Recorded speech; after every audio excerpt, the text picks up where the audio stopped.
पश्चिम बंगाल के मुर्शिदाबाद में भड़के हिंसे को लेकर वक्फ कानून के विरोध में जो हिंसा भड़की बीते शुक्रवार को, इसी पर अब मौलाना साजिद रशीदी का चौंकाने वाला बयान आया है। इस बार उन्होंने पश्चिम बंगाल की मुख्यमंत्री ममता बनर्जी और AIMIM चीफ असदुद्दीन ओवैसी पर निशाना साधा है, जो कि वाकई काफ़ी चौंकाने वाला है।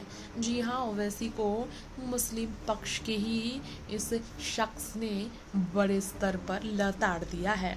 वक्फ कानून के खिलाफ पश्चिम बंगाल के मुर्शिदाबाद में हुई हिंसा पर ममता बनर्जी की सरकार पर मौलाना साजिद रशीदी ने तो सवाल खड़े किए ही, साथ में ओवैसी को भी उन्होंने जमकर घेरा।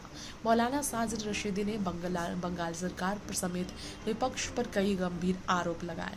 एक बड़े एजेंसी से बातचीत करते हुए ऑल इंडिया इमाम एसोसिएशन के अध्यक्ष मौलाना साजिद रशीद ने कहा कि विपक्ष यही चाहता है कि मुसलमान सड़कों पर रहें। उन्होंने कहा कि इसके दो कारण हैं। एक तो इससे से उनकी राजनीति चलती है, दूसरी उनकी मुसलमानों के खिलाफ एक सोच है कि मुसलमान आगे न बढ़े, मुसलमान सिर्फ पत्थरबाज की लिस्ट में रहें, मुसलमान सिर्फ जो है सो देश विरोधी गतिविधियों और दहशत गर्दी की लिस्ट में रहे। ममता बनर्जी पर निशाना साधते हुए साजिद रशीदी ने कहा, अगर वो वक्फ कानून को लागू नहीं करेंगी तो फिर मुर्शिदाबाद में दंगा कैसे होगा? मुर्शिदाबाद में लोग सड़कों पर क्यों आ गए? वहाँ पर केंद्रीय सुरक्षा बलों को क्यों तैनात करना पड़ा? ये सवाल तो हमें से पूछना चाहिए। ये सब हुआ क्यों? जहाँ पर कानून लागू नहीं हुआ करने का फैसला सुनाया गया, वहाँ पर हिंसा क्यों भड़की? उन्होंने कहा, ममता जी तो उन्हें समझाना चाहिए ममता जी को कि हम कानून लागू नहीं करेंगे, आप लोग शांति बनाकर रहो, अपने घरों में रहो।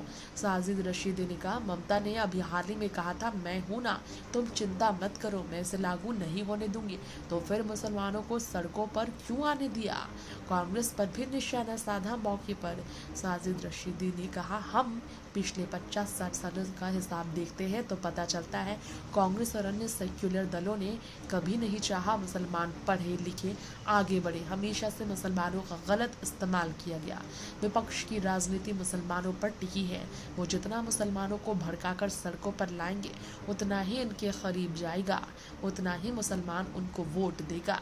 ये कहकर उन्होंने इतना ही नहीं कहा कि मैं मुसलमानों से अपील करता हूँ कि इस बात को समझो, विपक्ष नेता आपका इस्तेमाल करता है। विपक्ष नहीं चाहता कि तुम्हारे बच्चे पढ़ लिख कर आगे बढ़े। AIMIM अध्यक्ष पर भी निशाना साधते साजिद रशीदी ने कहा, वो वैसे मुसलमानों को भड़काकर देश में दंगे कराना चाहते हैं कि हिंदू मुस्लिम करना चाहते हैं, और फिर कहने का मौका मिल जाएगा कि मुसलमान भारत में सुरक्षित नहीं है और हमें अलग देश दे दो। Next 9 political bytes.